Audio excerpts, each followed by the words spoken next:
Bryce Harper and Mike Trout signed their new contracts. Is this good for baseball? Good for their teams? How does this affect their autograph market? Those are today's topics in episode 18 of the Power Sports Memorabilia Show.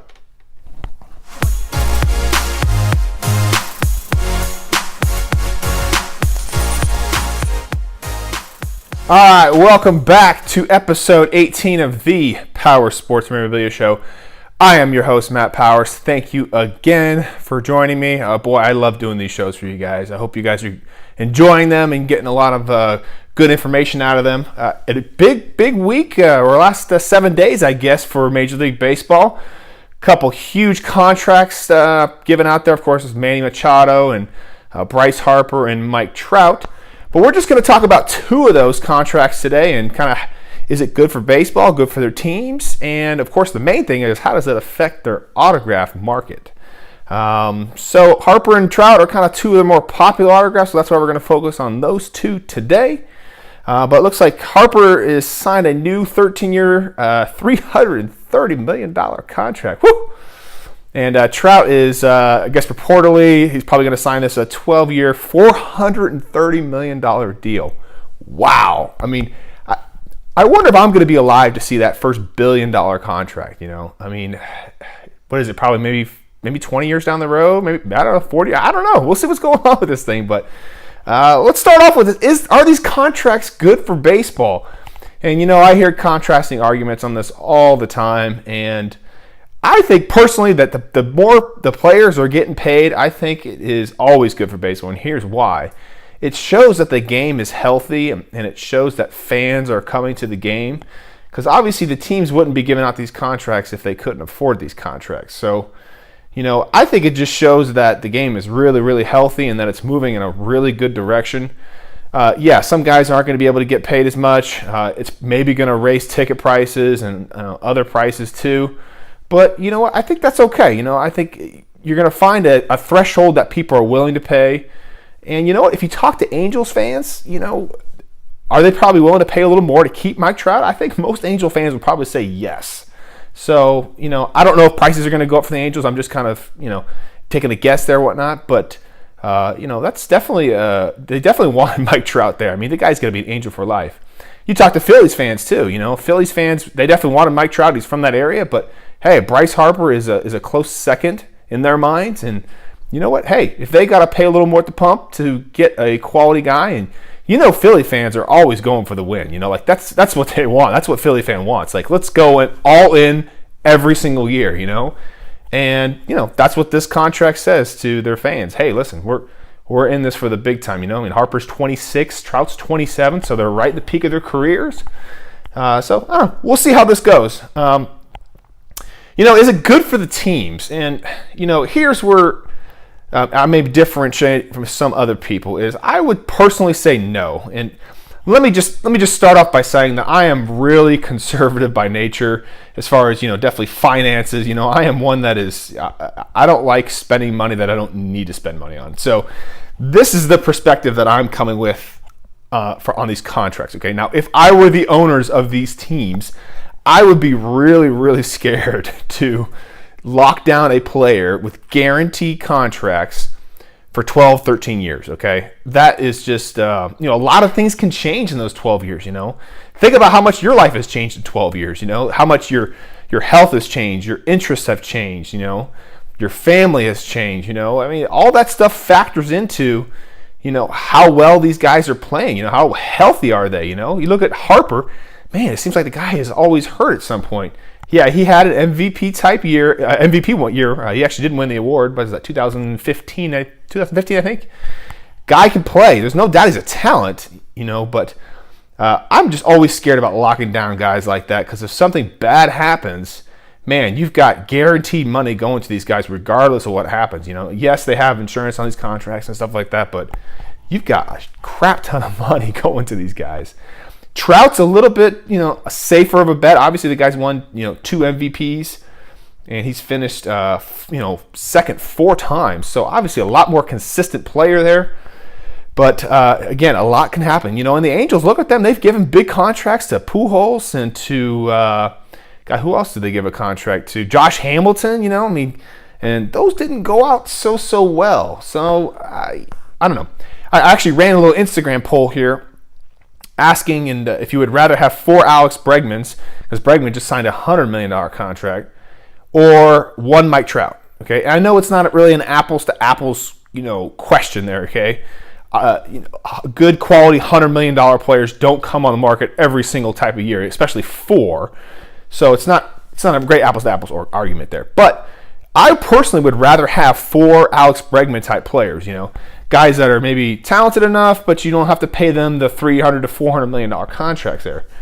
And, it seems like most people on Instagram kind of agreed it was 66% for the Bregman. So, baseball is one of those sports, too, that you absolutely have to have pitching. And, yes, the position players are guys that play every single day. So, I'm not a huge fan of pitchers winning MVP awards, just because they play once every 5 games. But, pitching is, and you talk to any manager or any owner, and it's like, hey, listen, we got to have pitching regardless, Hitters you can find, quality pitchers you can. And I think when you just lock down so much money to these guys, these position players, I don't know. I think it handcuffs you a little bit when you're looking to make some moves for pitching.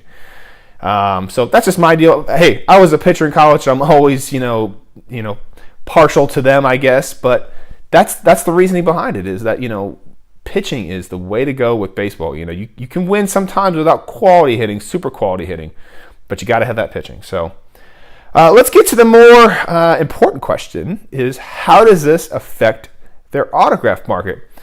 So let's start with Harper. Harper, as we all know, is a notorious non-signer, okay? I cannot remember the last paid signing he did. I think he did a small one for MLB just after the MVP season in 2015. I don't know how many pieces they did. I think it was somewhere around, it seemed like 100 pieces, It may have been more, but I don't have the exact details on it. But it's super pricey, his stuff is. And if you find stuff with his 2015 MVP inscription on there.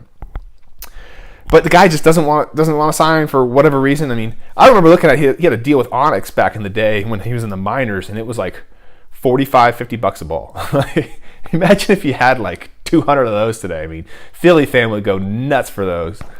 The guy had the number 1 best-selling jersey for a new player of like all time. I mean, just goes to show you, man, Philly fans can get behind a guy. They can spend some change on some new players coming in there. So I don't suspect him to be doing a signing very, very soon. But given the new interest in Philly, the Philly fan and the Phillies market, the Philadelphia is a huge market, and people want to supply stuff to that market. I get the feeling that there's going to be a signing this year. I don't know. I just got a feeling, man. You remember that in Office Space where he's talking about that? He goes, I just got a feeling she's cheating on you, man. So I think something's going to happen this year. And, of course, there's only one company out there that could afford this. If I were to think about what the pricing might be, I bet you it's probably $500 for you to get a jersey signed, not including the jersey, So if you want to somehow send in your jersey, I think it's probably going to be the $500-$600 range. Baseball is probably $300 to $400 range. So it would be crazy pricing, but having a signing is better than not having a signing. So that's how I kind of look at it there with Bryce Harper. And good luck getting something in person with this guy. I mean, his autograph changes every year. I mean, it's almost impossible for the third-party authenticators to stay up with this stuff. I mean, he's got to be the hardest autograph to authenticate. I mean, it's just all over the place. He's got 17 different signatures. And, you're not going to maybe get some good quality stuff coming out of, in-person signatures. But apparently he has been signing a little bit. I've seen a couple of stuff coming out there at Phillies camp. So, maybe that's a good sign. Maybe you might be able to get something there. Let's start with Mike Trout. How is this going to affect his pricing? Trout signs 2 or 3 times a year, all of his autographs, MLB authenticated, that come from the private signings, so that's always a good deal. I can't see his price really changing all that much unless he wins another MVP award. He's been pretty consistent pricing over the last 2 or 3 years.